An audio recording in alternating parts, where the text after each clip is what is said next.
What's up, guys? How we doing today? Hope y'all are doing fantastic. Today we're back with a few more stories of why we carry, and yeah, just a few stories of why we carry. Got a few articles here to read and kind of go over a few and give you my take on them. And yeah, so why we carry Wednesday? Stay tuned.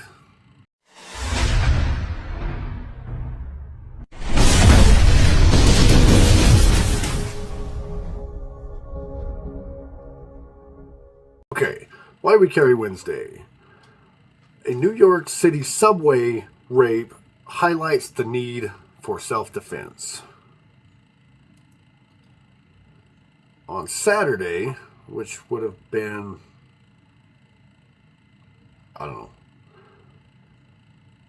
New York, a horrifying incident aboard a New York City subway train serves as a powerful and painful reminder of why many citizens choose to carry firearms for self-defense. On Saturday at approximately 4 a.m., 27-year-old man was assaulted while riding a number 1 train through Greenwich Village. According to authorities, the attacker, later identified as 36-year-old Mohammed Azim, made disturbing sexual comments, demanding money, then violently forcing the victim to perform sex acts. Following the assault, Azim fled the subway station. The victim was transported to Northwell Greenwich Village Hospital and is currently in stable condition. Azim has since been arrested and charged with rape, sexual abuse, and forcible touching. Subway systems are particularly in major cities like New York, are often viewed as essential lifelines for commuters. But when crimes strike in these confined, low-surveillance environments, victims often have little recourse.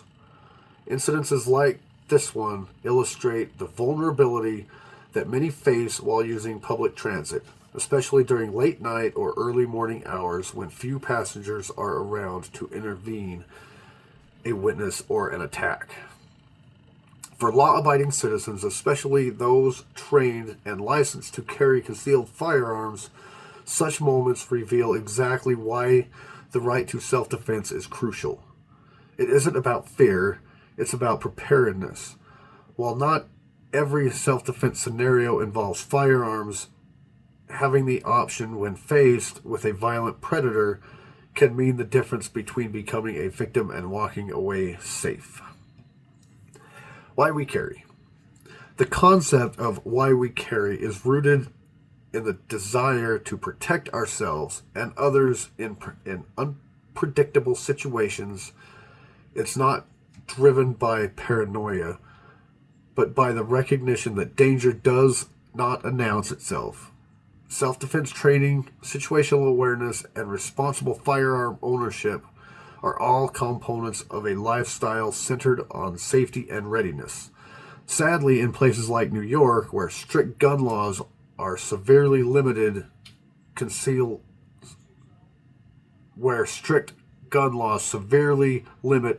carry rights, victims are often defenseless in the face of violence. Safety tip. If you use public transportation regularly, especially during off-peak hours, maintain heightened awareness of your surroundings. Consider carrying a legal self-defense tool such as pepper spray or personal alarm if carrying a firearm isn't permitted in your area. And always trust your instincts. If something feels wrong, act on it. And this article, by the way, is from Concealed Nation. I read a lot of their articles and just credit where credit is due. But that situation was, New York City is one of the worst when it comes to concealed carry. And you might be able to do it, but it's very difficult to get permits to do that and all that. So it's like, how But that's a good reason why we carry right there. I mean, because that could have been avoided if only he had some kind of a firearm. And like I try to tell people,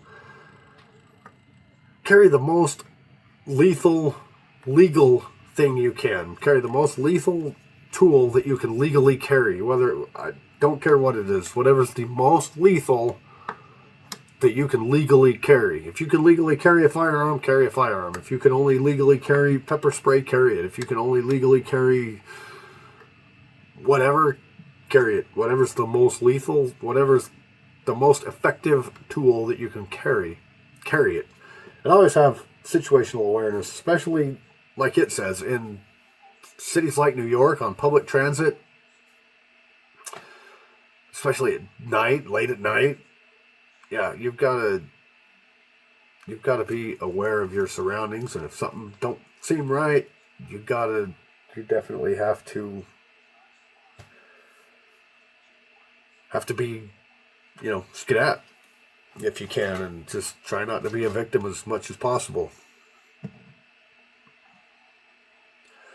Next one, armed St. Petersburg homeowner stops intruders. One killed. Surviving suspect turns himself in. St. Petersburg, Florida. Police in St. Petersburg have announced the arrest of a suspect linked to a deadly home invasion last month, where a resident lawfully used a firearm to protect their home. The incident occurred around 2 a.m. on April 16th on the 3400 block of 40th Street North. According to the St. Petersburg Police Department, 2 men unlawfully entered a residence during the early morning hours. The homeowner, armed and presumably prepared for such an event, responded with gunfire. One suspect, later identified as 20-year-old Marcel James Williams, was struck and later died at a nearby hospital. The second intruder fled the scene. On May 2nd, the police reported that 22-year-old Jacavis Daniels voluntarily surrendered to authorities the night before. Daniels is now facing felony murder charges, a legal consequence stemming from his involvement in the burglary that resulted in the death of his accomplice. Even though he did not pull the trigger himself, under Florida law, if someone dies during the commission of a felony, all participants can be held responsible for the death. This case underscores the importance of understanding both your rights and responsibilities as a firearm owner. The homeowner's response appears to fall within Florida's castle doctrine, which allows residents to use deadly force if they reasonably believe it's necessary to prevent death or bodily harm during a home invasion. Incidences like this remind responsible gun owners of the importance of firearm training, situational awareness, and secure storage when not in use. It's also a clear example of how concealed carry and home protection measures can play a critical role in personal safety. Safety tip: always have a home defense plan that includes access to a secure firearm, basic training for household members, and a clear understanding of your state's self-defense laws. FAFO, bro. I mean, basically, just like any other, home invaders come in, and especially especially in places like Florida, Texas, some of those places, those are some of the most gun-friendly states out there, and you don't go into you don't go into anybody's house. Just put it like that. Don't go into somebody's house that you shouldn't be going into. Or you might FO. Don't FA, and you won't have to FO. And that's just, like I said, I guess it's a good thing the other guy turned himself in. I mean, I always tell my kids it's better to tell me than it is for me to find out. But I mean, it is what it is. But carry guns. Have a gun in your home. Lock it up if you have kids. But keep it at least readily available in case something like this does happen. Because they talk about like lock them up. Keep them out of reach. I agree with that. Keep them out of reach. And what the left, the gun controllers are trying to make some kind of a law that we have to lock up our guns and keep them out of reach, and that's just common sense gun ownership. They shouldn't need to do that. We should just have common sense. But at what line do we draw? Because if we lock them all up in a very secure safe that nobody's going to get into, it's going to make it harder for us to get to it if seconds matter. But keep it at least secure enough that, keep it close enough by and easy enough access to get to when you need to. But again, I look at both sides of the story, and if more people just had common sense gun ownership, like locking them up and like following the basic rules, and not so you can avoid negligent discharges, and it would give them less reason to try and come up with these stupid laws that and then they end up adding a bunch of pork to it that ends up getting more gun control out of it. But we should lock our guns up. I agree with them. We should. But there shouldn't be a law that tells us to do that. That should just be common sense. But anyway, enough of that rabbit hole. But if you've watched my videos, I try to see things from both sides, because I have a perspective of both sides. Because there's truth on both sides and there's bullcrap on both sides, and it's like, so you got to kind of listen to both sides and just get the truth out of it and go to the next one. But last one, and I try to throw in a case of what not to do type of things, and I don't know if this is one or not. Like I said, I haven't really read these articles all the way through, and I'm just kind of like quickly reading some headlines to see. But I try to come into like reasons for what I just was talking about common sense, having common sense gun ownership, and don't be dumb, don't be stupid, don't give us a bad name, don't give them a reason to think we shouldn't carry guns, because there's a lot of people out there that do. There was, one guy was carrying a unholstered high point in his appendix carry, unholstered. It started to move, started to shift, so he went down there to readjust it, and somehow the trigger got pulled and, shot him in the junk. And it's just dumb things like that. And another one, a guy pulled up, left his car running, got out, ran to the ATM to take out some cash, and a guy jumped in his car and took off. And then as he was driving away, the car owner shot him through the back window and killed him. And was his life in danger?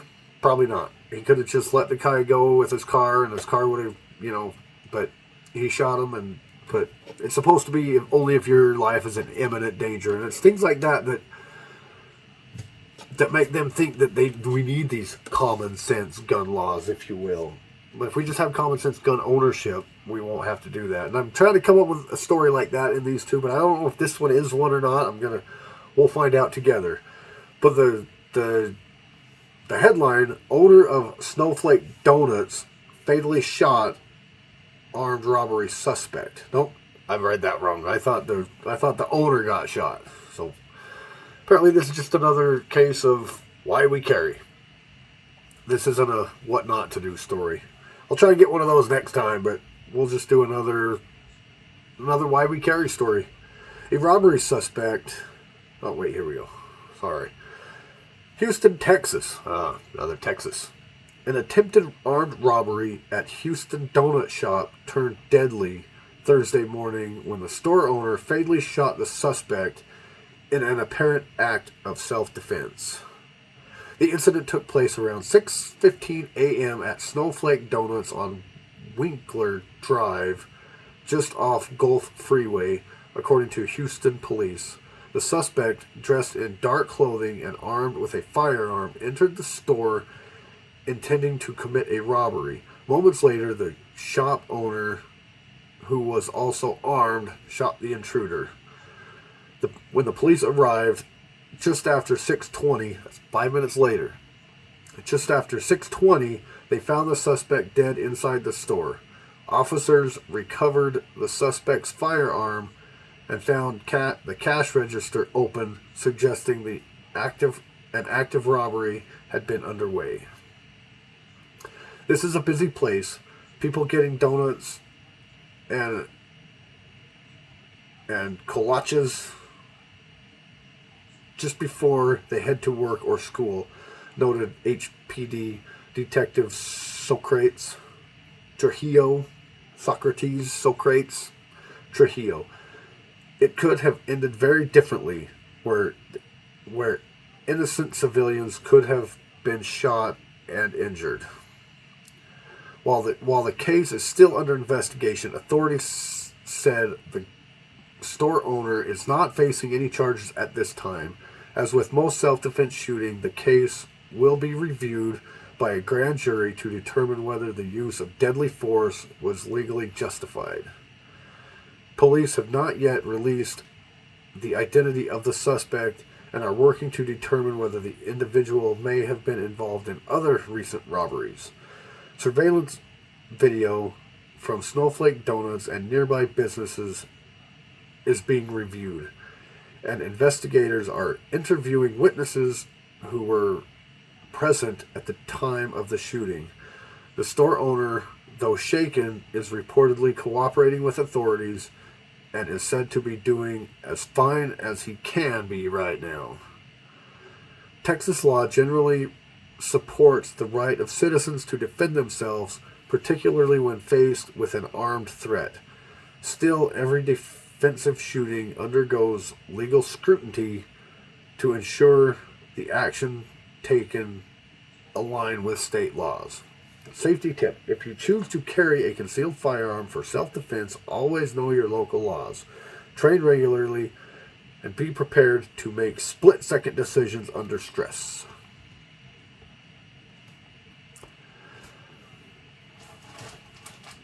Yeah, basically, and it's like the story said, it's fortunate that nobody else was there.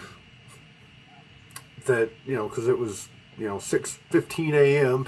They say people stop there all the time to get their donuts on their way to work, and something happened, and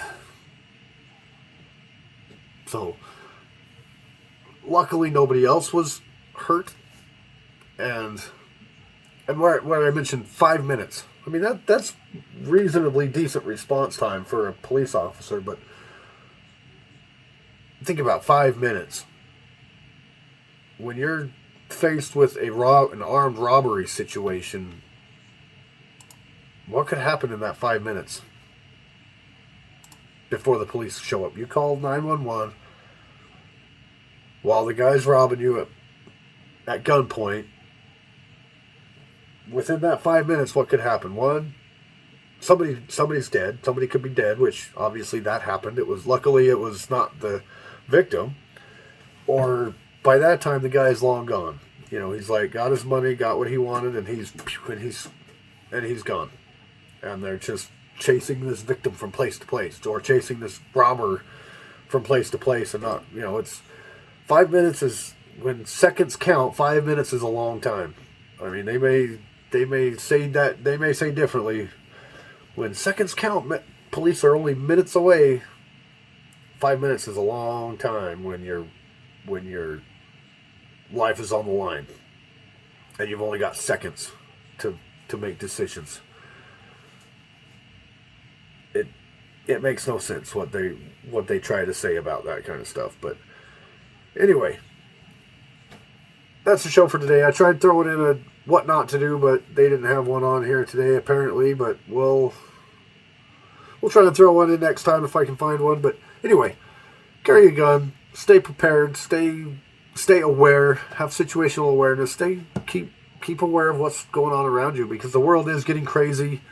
It's tough. You never know who's out there. You never know who's around you, what's around you. Stay aware. You never know when trouble's going to hit. It can happen at blink of an eye. You could be asleep in bed and all of a sudden, So stay aware. Keep something close, and carry the most effective tool that you can legally carry. I'm not telling you to break any laws. If you do, that's on you, not me. I'm not telling you, but carry the most effective thing that you can carry legally to defend yourself. And appreciate y'all. Links below to support the channel, and I've got my other channels down below, and socials and all that if you're interested in that. If not, if you might even hit that subscribe button. Every teeny tiny little bit helps. Anyway, appreciate y'all. Love you. Again, carry a gun or carry a weapon, carry a tool that you can, and we will see you in the next one.